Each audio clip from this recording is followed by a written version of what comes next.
Hi guys, welcome. Danny here from the Magic Junk Drawer, and I am on this journey with the law of attraction. And in studying the law of attraction and also teaching it in my yoga classes, because I feel like, when I learn something, I want to share that knowledge. So I'm going to use the same example here in this video that I'm using with my yoga classes, and from what I've learned from the teachers that I've been studying with, watching their videos and whatnot. Everybody knows that I worked with Veronica Isles. I watch her videos. Create Your Future with Amanda. I watch her videos. I've spoken to her in the past.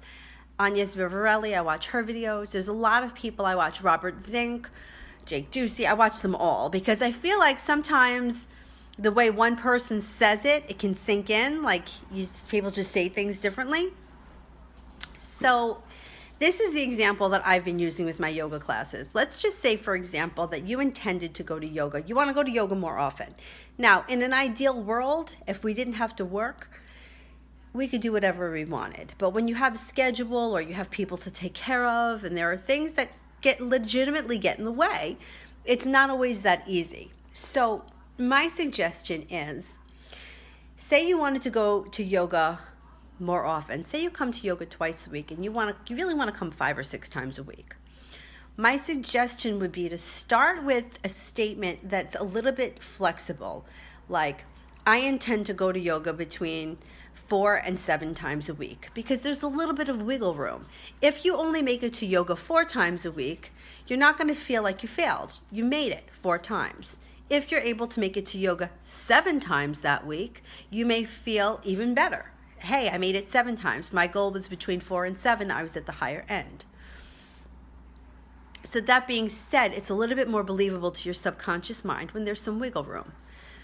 Where if you say something like, I intend to go to yoga every morning and every night for the next 10 weeks, it's not so believable because we all know that life happens and things come up. I used to always say to students, if you can take the 6 a.m. class, take the 6 a.m. class, because if you get up, if you set your alarm, you get up, and you go to yoga at that hour, there is little that is going to come up at that hour. Whereas if you plan on going 6 o'clock at night, there's a ton of things that can come up.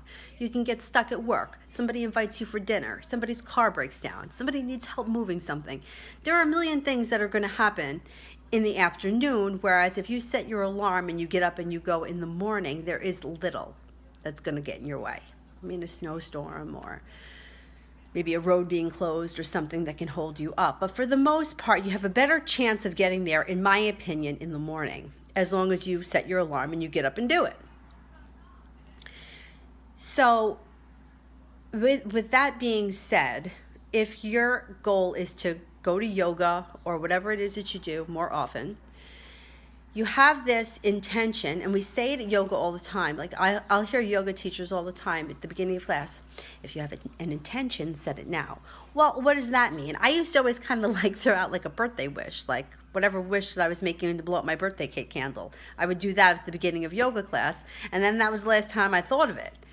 Well, it's great to set an intention during yoga class, but what about every thought that you think after that? So you're in yoga class, right? And your goal here is, I intend to come to yoga between 3 and 5 times a week. And then you leave yoga and you go on with your day, you go on with your week, and every other thought that you have is, I'm never going to make it to yoga, I'm going to get stuck at work, there's too much traffic, it's too early, it's too late, it's too dark, it's too cold, it's too light, I'm too hot, I'm too tired. All of these are contradicting what your first intention was. And there's so many more of those than there are the intention. So what do you think is going to happen, right? So my suggestion is, it's very easy to make your intention, put it out there for 2 minutes, but catching yourself every time you have a negative thought or a thought that contradicts your intention, catching that thought, cutting it off right there and flipping it around. So you're at work and you don't feel like you're going to get out in time. Change that. I'm going to get out in time and make it to yoga. I will make it to yoga in plenty of time. I will make it to yoga today. I intend to get to yoga today. And you will. You will get there, because when you open it up to the possibility and being able to get there between 5 and 7 times a week, it's open. it's open. I mean, you could go and take 2 classes in one day, and that's half the battle, right? That's 4 times, right? 2 times. You just have to do that 2 days a week. So being a little bit more flexible with the goal, and also every time you have a thought that contradicts it, cut it off right there. So immediately you have the thought, I'm too busy, I'm never going to make it. No. I intend to make it to yoga. I intend to make it to yoga. I intend to make it to yoga. And you will make it to yoga or whatever it is. So the intention part, setting the intention, that's easy. It's catching every contradicting thought after that. So give it a shot. It's a practice, and I am working my hardest with it.